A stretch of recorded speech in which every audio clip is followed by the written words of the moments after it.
नमोऽस्तु हेमाम्बुजपीठिकायै नमोऽस्तु भूमण्डलनायिकायै नमोऽस्तु देवादिदयापरायै नमोऽस्तु साराङ्गयूथवल्लभायै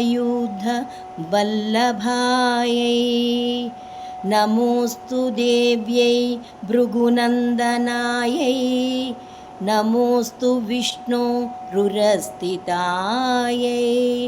नमोऽस्तु लक्ष्मी कमलालयायै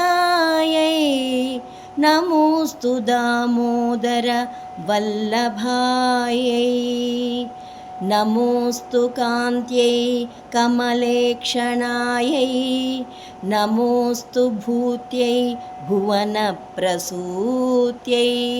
नमोऽस्तु देवादिविरचितायै नमोऽस्तु नन्दात्मज वल्लभायै।